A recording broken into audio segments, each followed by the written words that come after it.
सभी को धन्यवाद। और मैं अपनी बात शुरू करने से पहले एक छोटी सी बात रखूंगा ताकि इस प्रश्न को या ये जो बात मैं आपसे पूछ रहा हूँ ये बात या ये प्रश्न का उत्तर अभी जब मेरी बात खत्म होगी तब हो सकता है आप दे पाओ या हो सकता है बाद में दे पाओ। तो मेरा एक छोटा सा प्रश्न है, यहाँ कितने लोग ऐसे हैं जिन्होंने नदी देखी है? हाथ नीचे करिए प्लीज। सभी ने देखी है। अब मेरा एक छोटा सा प्रश्न है कि मैं ये ऐसा क्यों? अब इस प्रश्न का उत्तर आपको हो सकता है मेरी बातचीत में मिल जाए या फिर हो सकता है अंत में आप खुद ही दे पाओ। तो आपसे मैं उम्मीद करता हूं कि मेरी बातचीत को आप थोड़ा सा ध्यान से सुनिए। तो अब हम मुख्य विषय पे आ रहे हैं। मुख्य विषय है आज का कि विकास, सद्भावना, शांति। हम आज अपने जीवन में देख रहे हैं, बिल्कुल आराम से देख रहे हैं कि हमारे जीवन में विज्ञान है, तकनीक है, डिजिटल शिक्षा है। ऐसी स्थिति में आ गए जिसको हम मशीनों का युग कहते हैं। मशीनें एक दूसरे से आज की तारीख में बात कर पा रही है। इस बात को हम कहते हैं इंटरनेट ऑफ थिंग्स, जिसमें ऐसी स्थिति आ गई है कि अगर मान लो आप और मैं, हम कोटा से आ रहे हैं, जयपुर से आ रहे हैं, तो हमारे घर में रखी हुई फ्रिज, हमारे घर में रखी हुई कोई और मशीन या किचन हमें बताएगा कि आपके यहाँ सब्जी खत्म हो गई या आपके यहाँ दूध खत्म हो गया, आप लेके आ जाओ। तो मैं आपसे ये कह रहा हूं कि हम आज प्रगति, विकास और उन्नति की बहुत ऊंची शाखा पे खड़े हुए, बहुत ऊंचे स्थान पे खड़े हुए हैं। लेकिन ये तो हुई हमारी प्रगति की बात, लेकिन यहाँ जो 3 शब्द है, ये 3 शब्द बताते हैं कि कुछ और भी बात है हमारी प्रगति के अलावा। जैसे हम आज आप बात कर रहे हैं सद्भावना शब्द की।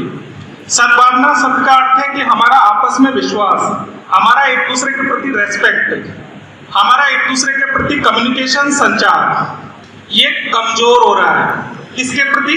हमारे घर के सदस्यों के प्रति, हमारे घर के सदस्यों का पड़ोसियों के प्रति, पड़ोसियों का उनके पड़ोसियों के प्रति, और उनके पड़ोसियों का उनके पड़ोसियों के प्रति। और इस तरीके से हमारा समाज एक तरीके से सद्भावना की कमी की ओर है।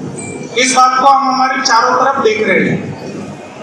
इसको एक उदाहरण से हम समझ सकते हैं। आप में हम सभी ये फेसबुक, इंस्टाग्राम, ट्विटर ये सब चलाते हैं ना? कोई ऐसा है जो नहीं चलाता? अच्छा, पीछे से 2-3 लड़कियां नहीं चलाती है, अच्छी बात है।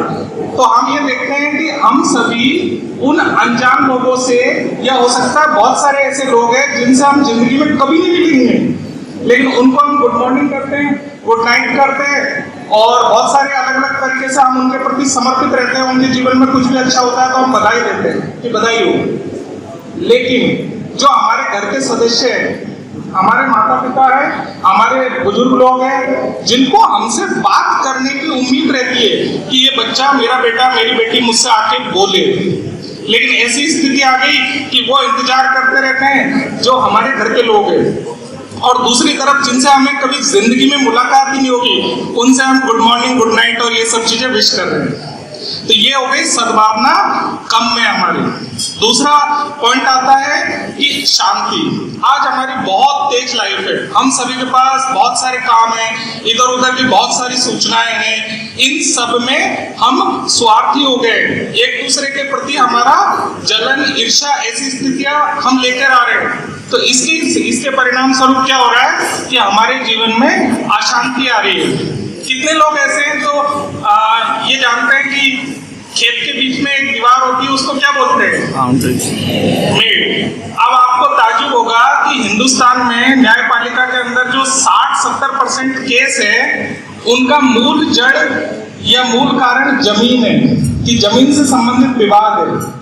गांव में ऐसी स्थिति हो गई, मैं गांव का रहने वाला हूं, मैं देखता हूं कि 2 खेत है बड़े बड़े, लेकिन उनको उस बड़े खेत में पैदा नहीं करनी, उनको पैदा करने को छोटा सा जो बीच का जो मेड है उसमें पैदा करेंगे वो लोग।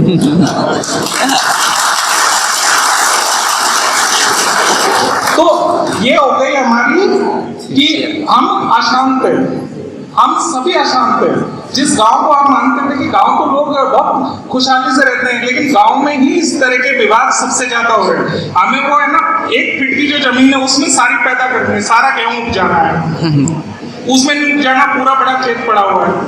अब तीसरी बात आती है विकास की। विकास का अर्थ है कि हमारी प्रगति, हमारा आगे बढ़ने का तरीका, कि हम कितने आगे बढ़ पा रहे हैं। अब हम ये देख रहे हैं कि हमारे देश के अंदर अमीर और अमीर हो रहा है और गरीब गरीब हो रहा है। या इस बात को हम ऐसे कह देते हैं कि अमीर और गरीब के बीच की खाई चौड़ी भी हो रही है और गहरी भी हो रही है। तो इसका क्या परिणाम निकल रहा है कि हमारे देश में असमानता बढ़ रही है, हमारे देश में बेरोजगारी बढ़ रही है, महंगाई बढ़ रही है, गरीबी बढ़ रही है। अमीर आदमी, उसके पास पहले से और संसाधन थे और संसाधन आ रहे हैं। एक छोटा सा प्रश्न है जो मैं अपने आप से भी पूछता हूँ और आपसे भी पूछता हूँ, इसका उत्तर मुझे मिलता ही नहीं है। प्रश्न ये है कि क्या मुकेश अंबानी कभी ये कह सकते हैं कि मैंने बहुत पैसा कमा लिया, अब मैं बंद कर रहा हूँ? कहते ही नहीं। अब इस प्रश्न का उत्तर मुझे भी पता नहीं है, और आप में से किसी को पता चले तो बताइएगा। अब हम पूरे विषय को एक तरीके से देखने की कोशिश कर रहे हैं कि तीनों शब्द जैसे होने चाहिए वैसे नहीं है। ना तो हमारे पास सद्भावना है तो कम है, और विश्वास है तो कम है, विकास है तो अलग तरह का विकास है, उसमें समानता नहीं है, समावेशीकरण नहीं है, और शांति नहीं है, हम अशांत है, अंदर से भी बाहर से भी। अब हम पहले शब्द की तरफ आ रहे हैं। उस पहले शब्द का नाम है सद्भावना। तो सद्भावना शब्द क्या कहता है कि अच्छी भावना। इंग्लिश में उसके लिए एक शब्द है गुडविल। सद्भावना का अर्थ है कि हमारा एक दूसरे के प्रति मित्रतापूर्ण व्यवहार, एक दूसरे के प्रति सद्भावना, एक दूसरे के प्रति अच्छी नीयत। लेकिन ये हमारी कम हो रही है। और एक कमाल की बात यह है कि सद्भावना ऐसा शब्द है जो खर्ची नहीं होता, मर्जी है जितना प्रयोग कर लो। जैसे कहते हैं ना कि ज्ञान बांटने से बढ़ता है, वैसे ही मेरा मानना यह है कि सद्भावना बांटने से बढ़ती है। अब अगर मैं इतिहास का विद्यार्थी हूँ तो इतिहास में अगर मैं ना पीछे जाके देखता हूँ, पीछे जाके देखने का मतलब ये कि इतिहास में अलग अलग दरवाजे हैं, उनको अगर मैं खोलता हूँ, खटखट करके आवाज करता हूँ, तो पीछे मुझे ना सद्भावना के कई उदाहरण देखने को मिलते हैं कि इतिहास में कहाँ कहाँ सद्भावना दिखी बड़े स्तर पे। जैसे आज से कितने साल पहले, 2700 साल पहले महात्मा बुद्ध ने हम सभी के लिए सद्भावना का रास्ता दिया, जिसमें बात कही उन्होंने अष्टांगिक मार्ग की और मध्यम मार्ग की। उसके बाद थोड़ा सा और आगे आ जाओ, 2700 साल के बाद आप थोड़ा सा और आगे आ जाओ तो एक हमारे मौर्य सम्राट होते हैं, उनका नाम है सम्राट अशोक। सम्राट अशोक ने साम्राज्य को एक करने के लिए, साम्राज्य के लोगों को एकजुट करने के लिए उन्होंने एक नीति अपनाई, जिसे हम कहते हैं युद्ध की नीति को छोड़ के उन्होंने दम की नीति अपना ली।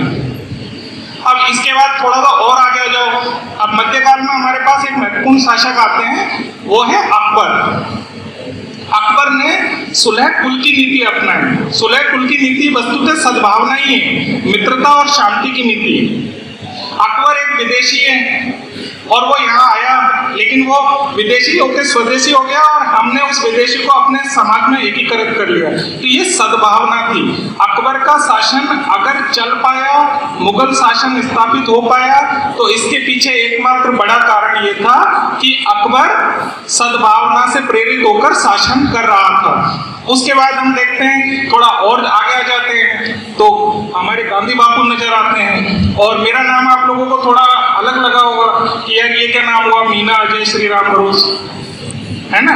लेकिन मैं महात्मा गांधी जी की जो जमीन है गुजरात, वहां से मेरी एजुकेशन हुई है। और महात्मा गांधी जी का पूरा नाम क्या है, कोई बताएगा? पीछे बच्चे बताएगा कोई? हाँ बताइए।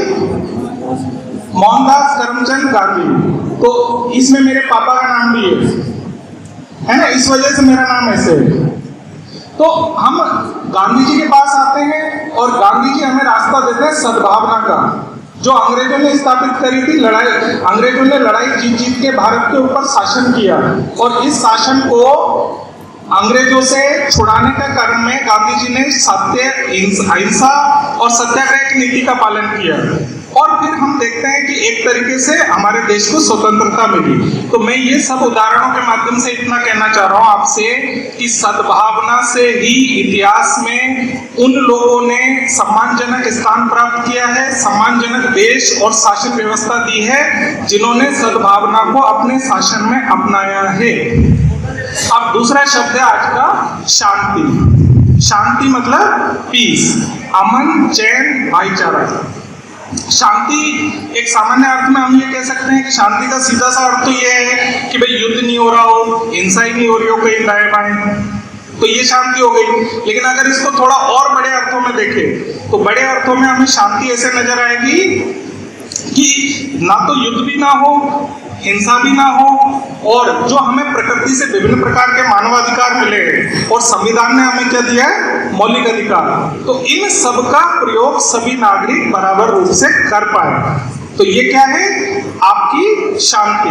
अगर हमारे पास युद्ध नहीं है, हिंसा नहीं हो रही है और हम हमारे अधिकारों का बिना किसी दबाव के शांति से प्रयोग कर पा रहे हैं, तो इस स्थिति को हम बोलेंगे शांति की स्थिति है।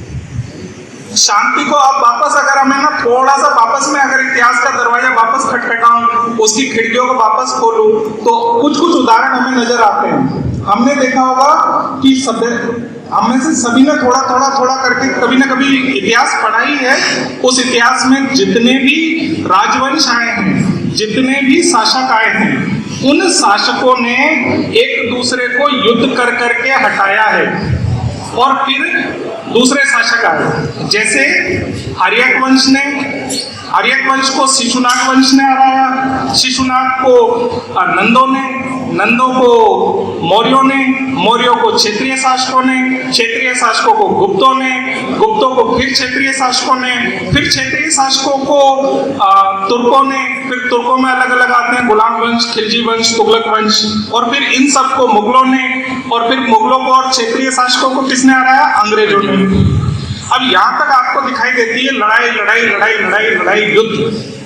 लेकिन फिर हमारे देश में एक ऐसे नायक आते हैं जिनके बारे में विश्व के महानतम साइंटिस्ट अल्बर्ट आइंस्टीन ने कहा था कि हार्ड मास का पुतला, एक ऐसा हार्ड मास का पुतला जिसके बारे में आने वाली पीढ़ी विश्वास नहीं कर पाएगी कि एक ऐसा छोटे कद का, बहुत सामान्य वजन का, शारीरिक कद काठी बहुत हल्की है, वो व्यक्ति हमारे देश में आया और हमें बहुत कुछ देके चला गया।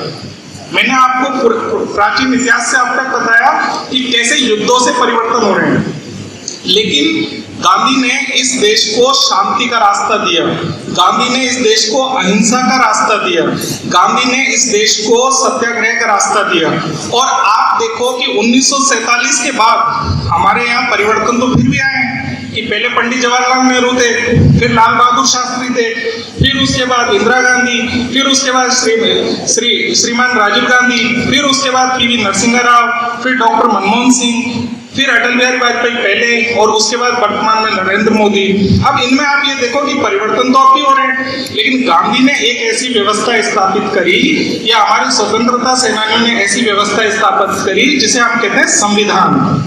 संविधान में सारी चीजें कैसे बदल रही है कि एक व्यवस्था थी, उस व्यवस्था के माध्यम से चुनाव हो रहे हैं, तो चुनाव में शांति से जो लोग जीत पा रहे हैं वो सत्ता में आ रहे हैं बिना किसी युद्ध के। तो ये हमारे लिए कितनी बड़ी उपलब्धि है कि हमारा देश पंचायत से लेकर संसद तक 5 सालों में शांति से निर्वाचित हो रहा है और सत्ता परिवर्तन हो रही है, और किसी तरह का कोई युद्ध नहीं, कोई विरोध नहीं, कोई विवाद नहीं, एकदम शांति। तो ये कमाल की बात है, और ये कमाल की बात निकल के आती है गांधी जी के दर्शन से। अब इसके बाद तीसरा शब्द है विकास। विकास हो रहा है, विकास होना चाहिए, विकास हमें चाहिए, इस बारे में हम कंटिन्यू बात करते रहते हैं। हमारे देश में विकास के बारे में कंटिन्यू हम सामाजिक व्यवस्था में, आर्थिक व्यवस्था में, राजनीतिक व्यवस्था में बार बात करते हैं, लेकिन विकास हमें नहीं मिल रहा है। अब मैं आपसे कहूं कि हमारे देश में विकास नहीं हो रहा है, हमारे देश में वृद्धि हो रही है, आर्थिक वृद्धि। आर्थिक विकास और आर्थिक वृद्धि दो अलग अलग शब्द हैं। हमें विकास की जरूरत है, लेकिन हो रही है केवल वृद्धि। वृद्धि भी जरूरी है। अब मैं कह रहा हूं कि हमारे देश में क्या हो रही है, आर्थिक वृद्धि, विकास नहीं हो रहा है। इस बात को कैसे मानोगे आप? आर्थिक वृद्धि हमारे देश में हो रही है। कितने लोग शेयर मार्केट को जानते हैं? नाम नहीं सुना? शेयर मार्केट में जैसे सेंसेक्स होता है वो 60-60 हजार की सीमा को पार कर रहा है आजकल। फिर हमारे देश की जीडीपी है वो 7-7% की दर से आगे बढ़ रही है। फिर इसके बाद हमारे देश में बातचीत हो रही है कि 3 ट्रिलियन की जीडीपी बनेगी हमारी। लेकिन जब हम बात करते हैं कि हमारा विकास कहाँ है, तो विकास के पैमाने पे हम कमजोर नजर आते हैं। हमारा मानव विकास सूचकांक में 131वां नंबर है। हमारा खुशी सूचकांक में, विश्व हैप्पीनेस इंडेक्स में 146वां स्थान है। हमारा विश्व प्रेस सूचकांक में 150वां स्थान है। हमारा पर्यावरण के संरक्षण में 180वां स्थान है अंतिम। तो ये सारी चीजें क्या बताती है कि हम विकास नहीं कर पा रहे हैं, हम केवल वृद्धि कर रहे हैं। और इनके परिणाम स्वरूप क्या हो रहा है कि हमारे देश में महंगाई है, हमारे देश में बड़े स्तर पर बेरोजगारी है, हमारे देश में बड़े स्तर पर असमानता है, हमारे देश में बड़े स्तर पर बड़े पूंजीपतियों का एकाधिकार है। अब हमने तीनों शब्द देख लिए और जैसे कि मुझसे पहले के वक्ताओं ने ये बात बोली कि तीनों शब्द एक दूसरे से जुड़े हुए हैं, अलग अलग नहीं है। अगर विकास है तो शांति और सद्भावना दोनों लेके आएगा, और अगर सद्भावना है तो विकास और शांति को लेके आएगा। इसलिए तीनों शब्द अलग अलग नहीं है, ये तीनों शब्द एक दूसरे से घनिष्ठ रूप से जुड़े हुए हैं। जैसे कि अगर किसी ने अभी एक फिल्म आई थी लाल सिंह चड्ढा, किसी ने देखी हो तो उस फिल्म में बोला जाता है कि आलू के साथ गोभी, है ना? अगर किसी ने देखी हो तो मेरी बात को समझ पाओगे। तो ये तीनों शब्द एक दूसरे से घनिष्ठ रूप से जुड़े हुए हैं। अब सवाल ये उठता है कि ये तीनों चीजें बिखरी हुई है, कमजोर है, तो इनको हम जोड़े कैसे, इनको कैसे प्राप्त करें?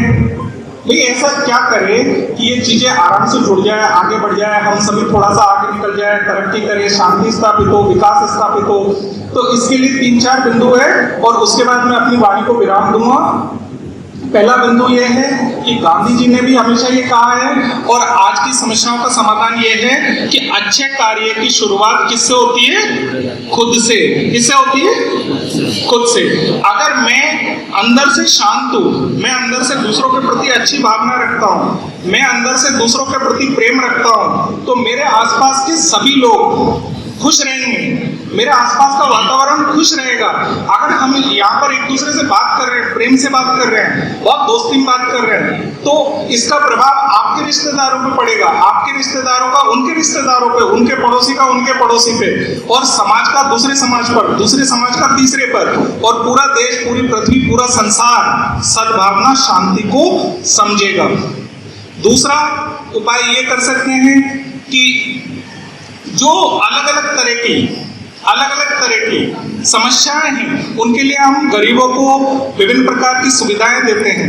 उनकी जगह अगर हम गरीब लोगों को रोजगार दें, शिक्षा दें, तो हम इनका बेहतर समाधान कर सकते हैं। तीसरा समाधान ये निकल सकता है, फिर हमें गांधी जी के पास जाना पड़ेगा। गांधी जी का एक रास्ता है ट्रस्टीशिप का।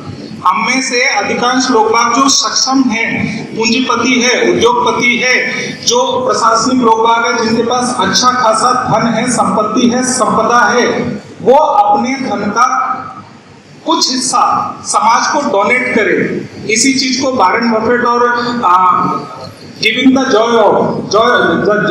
हैप्पीनेस और जॉय, ये सारी चीजें वहां से आती है कि परोपकार या दान देने की महत्ता आपको वहां से पता चलती है।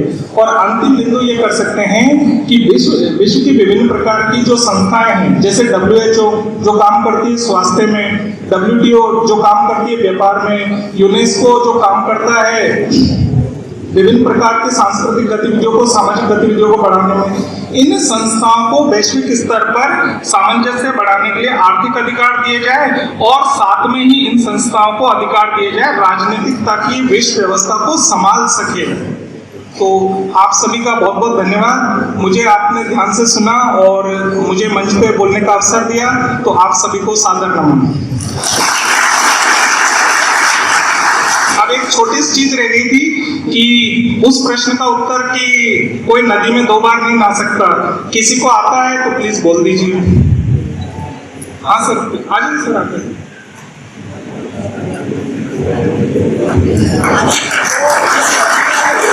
लगाएंगे जी, वो पानी आगे निकल जाएगा और हम उस पर दोबारा नहीं नहा सकते। जी हाँ सर, ये सर की बात सही है और इसमें एक मेरे हिसाब से इसमें 50% बात सही है, 50% और इसमें ऐड करेंगे। जैसे मैंने आपसे क्या कहा, आप थोड़ा गंभीरता सुनिएगा कि मैंने आपसे कहा कि कोई भी व्यक्ति किसी भी नदी में 2 बार नहीं नहा सकता। जैसे अपने यहाँ काली सिंध नदी बहती है, अपन सब देखते हैं, तो कोई कहेगा मैं तो कल भी नहाया था, आज वापस नहा के आ गया, तो ऐसे कैसे हो सकता है, आप तो गलत कह रहे हो।